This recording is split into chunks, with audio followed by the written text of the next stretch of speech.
भांग शब्द नहीं आता, भंग शब्द आता है। भंग शब्द का अर्थ होता है, जैसे कहते हैं ना, सभा भंग कर दी, पार्लियामेंट भंग हो गई, सरकार भंग हो गई, या फलानी चीज़ भंग हो गई, कहते तुम्हारी बुद्धि भंग हो गई है। हाँ, तो भंग का मतलब होता है नष्ट हो जाना। तो तीन देव हैं, मतलब एक शक्ति है, परमात्मा एक शक्ति है, वो तीन रूपों में काम करती है। बस शक्ति एक ही है लेकिन तीन रूपों में काम करती है। जैसे लाइट एक ही है लेकिन वो तीन जगह काम कर रही है। एक क्या काम कर रही है, एक बर्फ़ बना रही है, ठीक है, एक हवा को पैदा कर रही है, और एक उसमें गर्म हीट कर रही है। ये तीनों चीज़ एक ही मशीन में लगी होती है। आपने देखी है कोई ऐसी मशीन? तीनों चीज़ एक में ठंडी करती हो, एक में हवा करती हो, और एक में अग्नि गर्म करती हो। तीनों एक मशीन देखी है आपने? क्या चीज़ बनती है आपने देखी हो बताओ? मैंने देखी है, बोर में ही लगी है। हाँ, प्लास्टिक के गिलास बनते हैं, प्लास्टिक की जो चीज़ें बनती है उसमें सबसे पहले वो गर्म करते हैं प्लास्टिक में। उसमें बिल्कुल ऐसे गोली की छोटी छोटी गोलियाँ आती है प्लास्टिक की, वो उसके अंदर डाल देते हैं मशीन में। वो प्लास्टिक बिल्कुल पानी की तरह हो जाता है, पानी की तरह हो जाता है। फिर वो उसमें सांचा बना होता है, वो सांचे में जाता है। सांचे में जाने के बाद में अब वो गर्म हुआ है, अब उसको ठंडा करना है। पहले वही मशीन उसको गर्म करती है पानी की तरह, अगले पास से उसमें फ्रीजर ठंडा कर देता है। ठंडा करते ही वो नक्शे से मोम जो है वो पिघल जाता है। पिघलने के बाद में फिर आगे हवा का पंखा लगा होता है, वो उसको बाहर फेंक देता है मशीन से। गिलास बाहर हवा में उड़ जाता है, ऐसे बाहर आ जाता है। बाद में उसकी पैकिंग करते हैं। उसमें काम एक ही शक्ति कर रही है, लाइट। उस लाइट के तीन काम हैं, ठीक है। इसी प्रकार ब्रह्मा विष्णु शिव, ये तीन काम हो रहे हैं। शक्ति इनमें एक ही है। कोई कहता है ब्रह्मा बड़ा है, शिव जी बड़ा है, ये बड़ा, नहीं, शक्ति एक ही है उनमें, लेकिन काम के विभाजन तीन है। तो पहला काम क्या है, ब्रह्मा जी क्या करते हैं? ब्रह्मा जी सृष्टि की रचना करते हैं, पैदा करते हैं।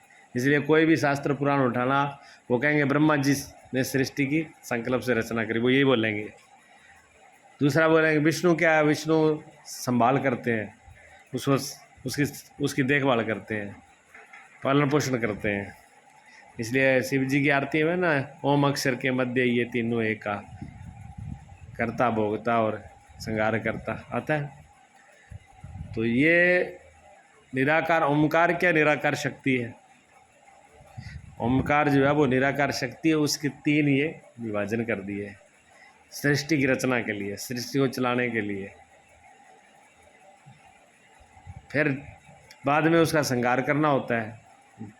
ब्रह्मा जी ने पैदा किया, भगवान विष्णु ने उसकी संभाल की, फिर उसको ख़त्म भी करना है। अगर सृष्टि यहीं रहे तो फिर तो यहाँ कोई सिस्टम तो समझ में नहीं आएगा।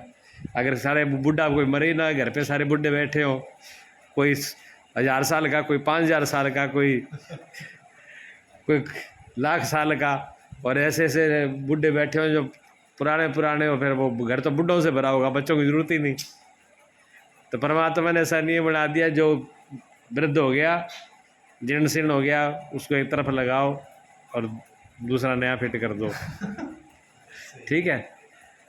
ऐसा सिस्टम चल रहा है। तो भगवान शिव फिर है उसके संहार के देवता, भंग, उस चीज़ को भंग कर देना। काम पूरा हो गया, भंग करो इसको। इसलिए भगवान शिव जब तीसरा नेत्र खोलते हैं तो पूरी सृष्टि प्रलय कर देते हैं। कामदेव को भस्म कर दिया था। कामदेव जब भगवान शिव की समाधि खोलने जाते हैं, हाँ, तो ये रामायण में ये तो है, लिखा तो है। लिखा, जब शिव जी समाधि लगा के बैठे होते हैं, तारकासुर परेशान करता है, तब देवता कहते हैं, कामदेव को भेजते हैं कि जाओ उनको समाधि से जगाओ। तो कामदेव कहने लगे शिव जी से पंगा लेना है तो खराब, पर नहीं मानने। उन्होंने कहा चलो देवताओं के लिए जाता हूँ। अब शिव जी को छेड़ लिया उन्होंने। शिव जी ने जैसे ही आँख खोली तीसरी, कामदेव भस्म हो गया। अब कामदेव भस्म हो गया, उनकी पत्नी रति आ गई। सारी सृष्टि में आका, बिना काम के सृष्टि नहीं चल सकती, बिना कामना के भी सृष्टि चल नहीं सकती। तो फिर शिव जी से जब हाथ जोड़ा करीबी हो, ये तो काम खराब कर दिया। तो शिव जी ने कहा वो शरीर तो आगे जाके मिलेगा जब भगवान का अवतार होगा, तो प्रद्युम्न के नाम से जब इनके बेटा भगवान कृष्ण के होंगे तब इनको शरीर में आएंगे। अब ये ऐसे ही रहेंगे बिना शरीर के, सूक्ष्म शरीर में रहेंगे। इसलिए काम जो है वो पहले शरीर सहित होता था, अब काम आदमी को दिखता नहीं, शरीर सहित नहीं है। हाँ, ऊपर से आदमी बड़ा दिखाएगा, भी अपने जैसा तो कोई सीधा बंदा ही नहीं है, अंदर क्या भरा हुआ है। दूसरा बंदा मित्रता करेगा, मित्रता के लिए आएगा और अब मतलब तो इसका कुछ और है, लेकिन ऊपर से वो मित्रता भी दिखाएगा, प्रेम भी दिखाएगा, व्यवहार भी अच्छा दिखाएगा, लेकिन अंदर उसकी कामना भरी हुई है। जिस काम से आया है उसको उल्लू सीधा करना है। उसकी निगाह में क्या है कि उल्लू सीधा करना है अपने। तो शिव तो है भंग के देवता है, उन्होंने भस्म कर दिया था, काम को भस्म कर दिया था। ज्ञान के देवता है और शिव ज्ञान के देवता है, ज्ञान स्वरूप है शिव। शिव ज्ञान स्वरूप है, इसलिए ज्ञान क्या करता है, अज्ञान का नाश करता है। और ये सृष्टि पूरी अज्ञान से चलती है। जो सृष्टि का सारा सिस्टम है ये अज्ञान से चलता है। जैसे हमारे रात को सपना आता है ना, सपना हम तभी देख पाते हैं जब हमारे नींद हो। जागते में हम तो उन चीज़ों को नहीं देख सकते। जब हमें नींद होती है तो नींद की तंद्रा में वहाँ हमारे लोग कोई नहीं होता, हम ही होते हैं। हम ही वस्तुएं बन जाते हैं, हम ही दूसरे व्यक्ति बन जाते हैं और हम ही खुद ही उसमें सुखी दुखी हो जाते हैं। हम ही उड़ने लगते हैं, हम ही बैठ जाते हैं, हम ही खड्डे में चले। सारा सिस्टम मटेरियल हमारा ही होता है, हमारे अलावा और कुछ नहीं होता। और जैसी जाग आती है सारा मटेरियल गायब, मतलब सारा कितना ही बढ़िया स्वप्न आता हो वो सारा खत्म हो गया ना, मिट जाता है। तो जो ये पूरी सृष्टि चल रही है अज्ञान से है।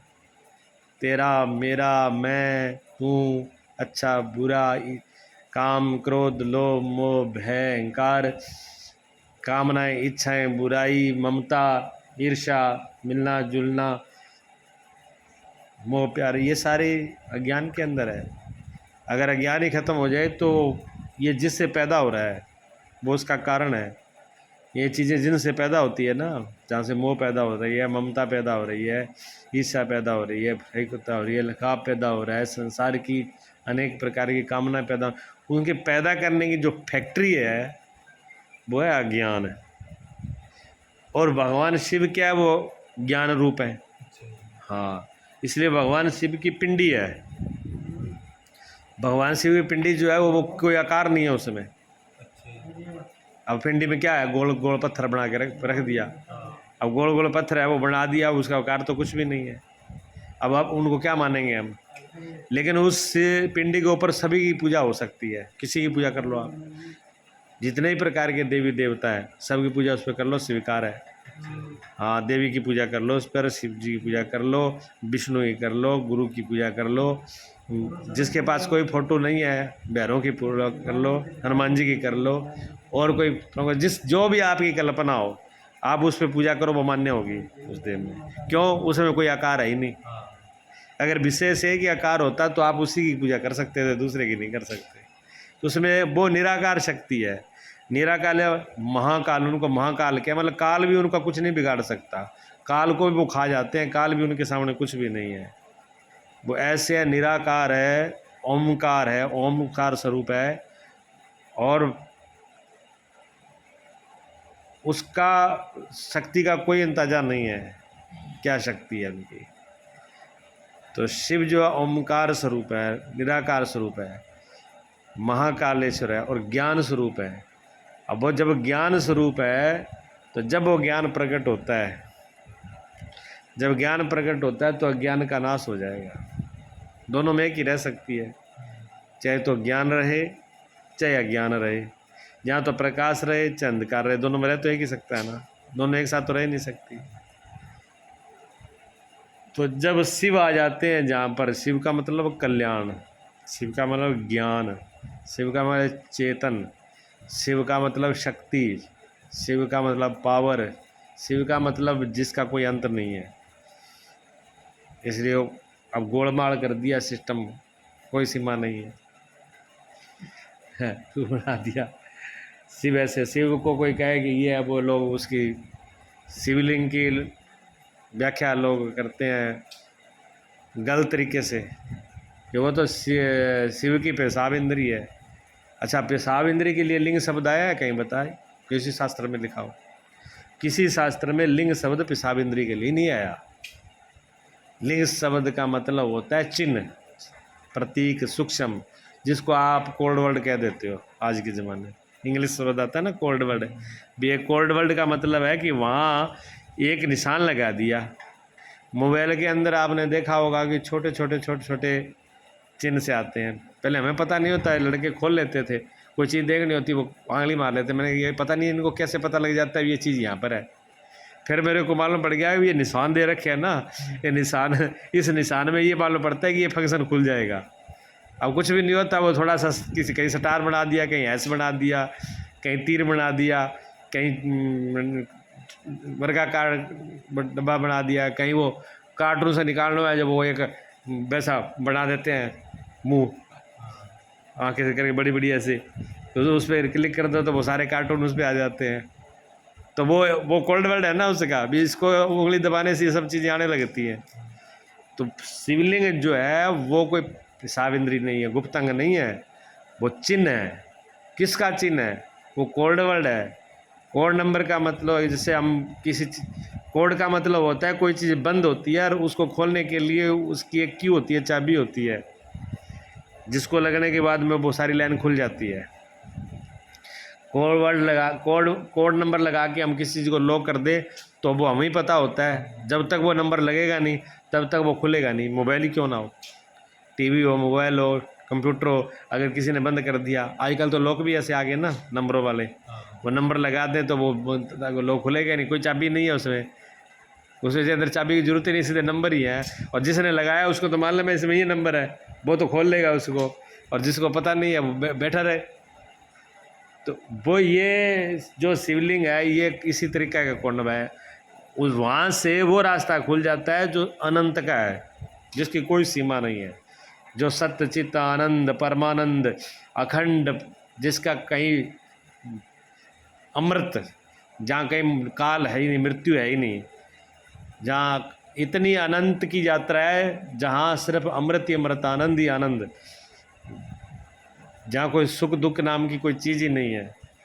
अनंत शक्ति, अनंत ज्ञान, अनंत माधुर्य, अनंत प्रेम, जो व्यक्ति चाहता है, अनंत ज्ञान, अनंत प्रकाश, वो सब वो खजाना वहाँ से खुलता है, वहाँ से वो चाबी लगती है, खुलते हैं, इसलिए वहाँ उसकी पूजा की जाती है। लेकिन वो चाबी वो बता तो दिया भी एक कोड रहा है, शिवलिंग की पूजा तो बता तो दी, लेकिन उसकी चाबी किन के हाथ में? गुरुओं के हाथ में, जिन्होंने इसको याद किया था, जिन्होंने बनाया था, जिसने ये लोक तैयार किया, जिसने ये गेट तैयार किया, चाबी भी उनके पास है। वो किन्होंने की? ऋषि मुनियों ने की। ये पूजा पाठ पद्धति किसने बनाई? ऋषि मुनियों ने कराई। अच्छा, वो ऋषि मुनि विदा हो गए, उन्होंने वो कोडवर्ड शास्त्रों में छोड़ दिए।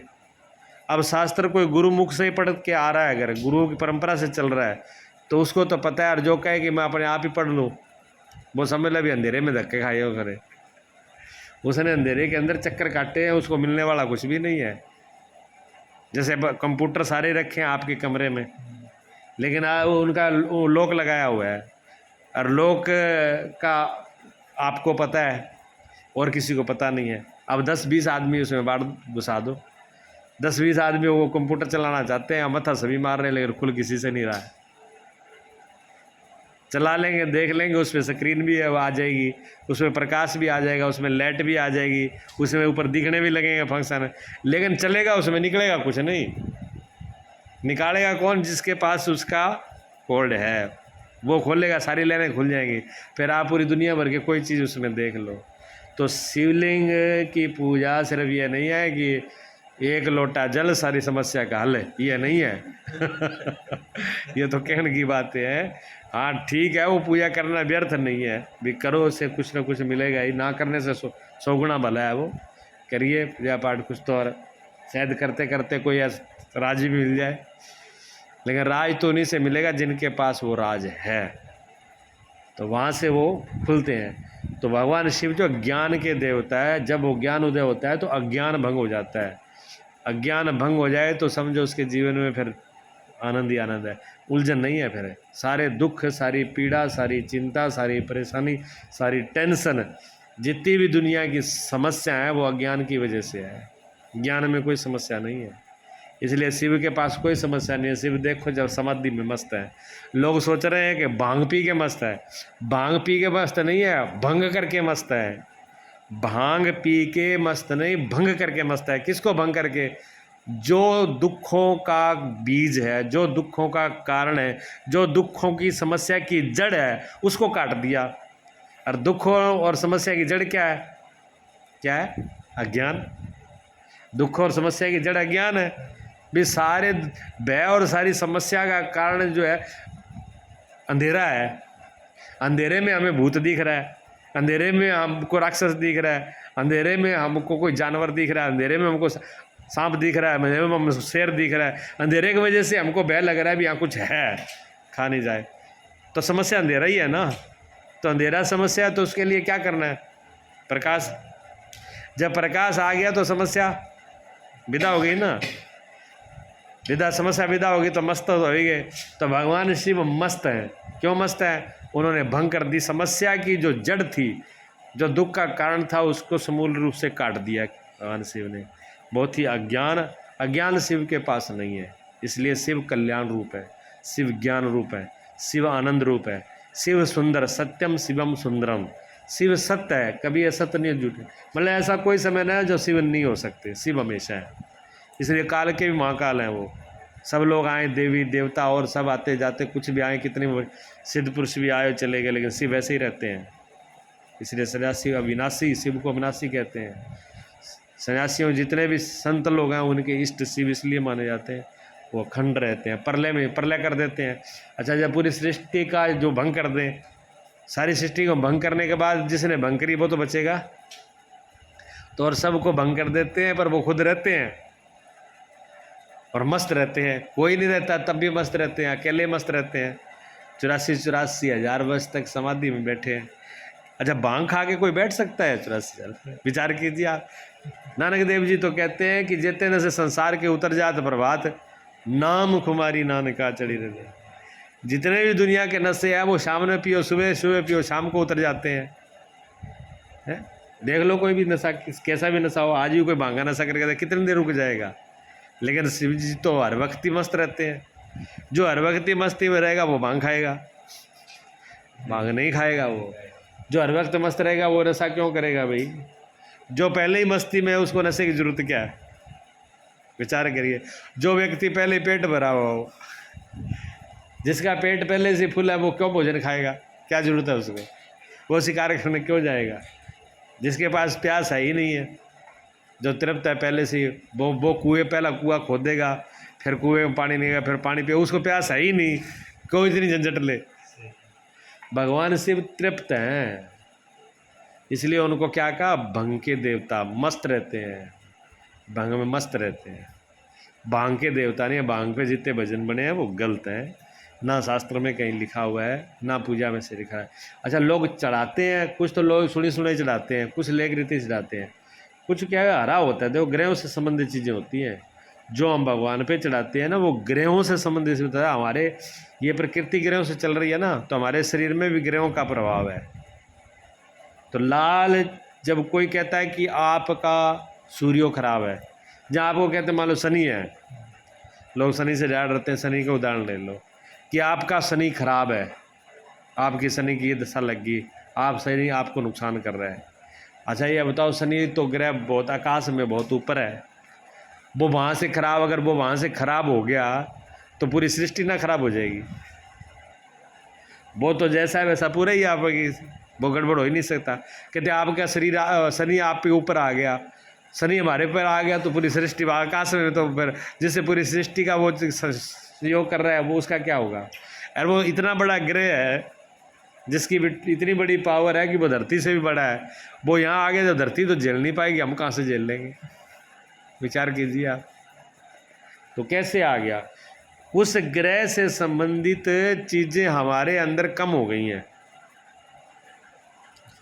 जैसे ऐसे समझिए आप, मेडिकल से समझिए, जैसे vitamin A, B, C, E, D, ये विटामिन होते हैं, ये हमारे अंदर होते हैं। इनमें से जो चीज़ कम हो जाता है डॉक्टर वो जांच करेंगे, जांच करने के बाद में बताएंगे जी आपके अंदर विटामिन सी की कमी आ गई, जिसकी वजह से आपको ये तकलीफ़ हो रही है। अच्छा, विटामिन सी हमारे अंदर कमी आई है, संसार में तो नहीं आई, संसार में तो परिपूर्ण ही है ना। फिर वो डॉक्टर क्या करेगा, वो डॉक्टर उसको प्लस करेगा उसके अंदर। इसलिए डॉक्टर, मैं बहुत बार लोगों से पूछता हूँ, डॉक्टर जो है प्लस का निशान लगा के रखता है अपने चिन्ह में, क्यों लगाता है, लोगों को पता ही नहीं है।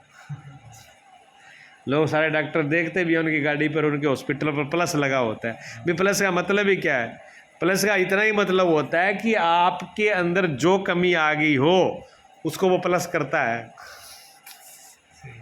करता है कि नहीं करता? हमारे अंदर कमजोरी आ गई उसको प्लस कर देगा, हमारे अंदर कोई किसी प्रकार की दिक्कत होती है, वो चीज़ कमी आ जाती है, तभी तो रोग आता है। अब विटामिन सी कम हो गया तो डॉक्टर क्या करेगा, उसको प्लस करेगा। प्लस किससे करेगा? वो डॉक्टर विटामिन सी की प्लस आपके खाने पीने से भी कर सकता है। आपको कोई दवाई नहीं दे, वो आपको सिर्फ ये कहे कि जिन चीज़ों में विटामिन सी होता है वो आप खाइए। जिसमें नींबू में होता है, खट्टी चीज़ों में होता है, फलों में होता है, किन्नू में होता है, माल्टे में होता है, मौसमी में होता है, तो आप रोज़ खूब खाएं पिएँ, 10 दिन में आपका विटामिन सी सही हो जाएगा। ये भी तो कर सकता है ना। ये कौन बताएगा? ये आयुर्वेदिक डॉक्टर बताएगा, जो आयुर्वेदिक है वो। और जो एलोपैथी वाला है वो ले आएगा, ले आओ भी मेडिटेशन वो बनाई गोलियाँ जिनमें विटामिन सी कम होगा और बीमारियाँ ज़्यादा होगी। ठोको, अब ठोकेगा वो, विटामिन सी तो कर देगा, उसके साथ में कोई और भी बच जाएगा। विटामिन सी भी पूरा होगा, मालूम पड़ा कि साथ में और भी कई बच गए, फालतू ही आ गए बीच में।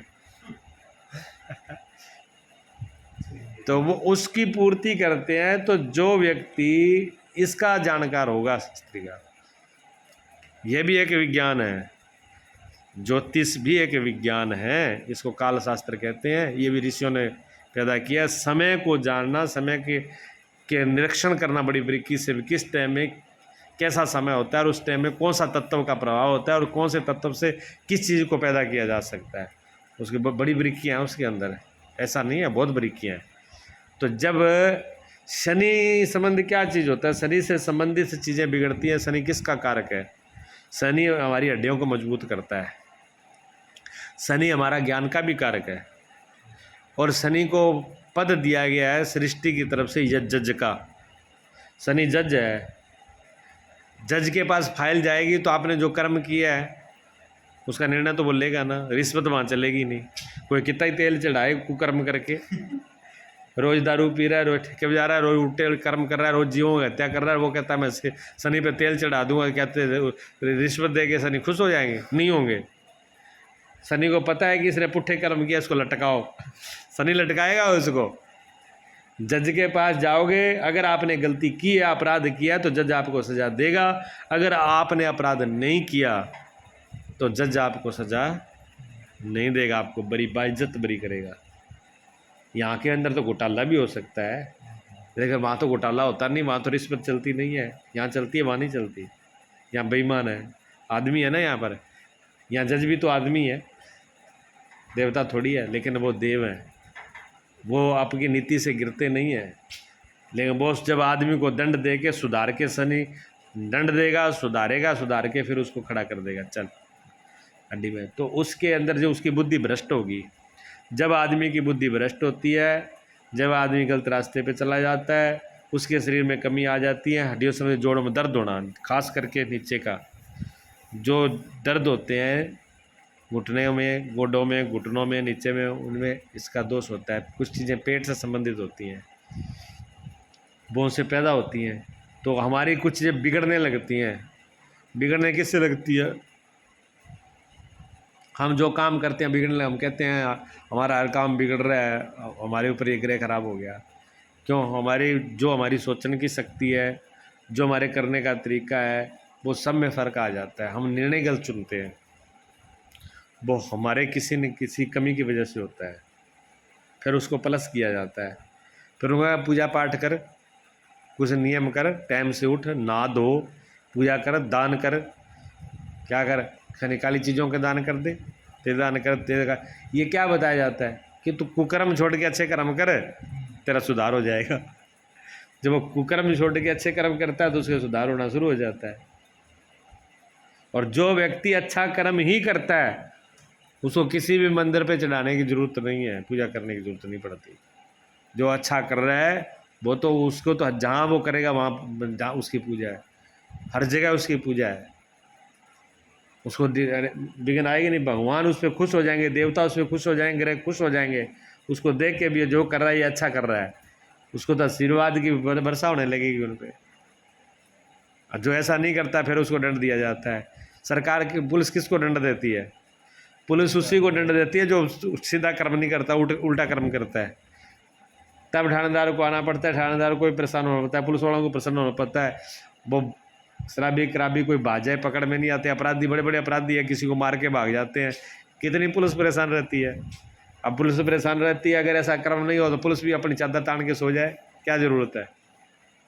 जिस एरिया में क्राइम नहीं होता, जिस एरिया में चोरी ठकेती डकैती नहीं होती, वहाँ पर पुलिस वाले भी आराम से सो जाते हैं।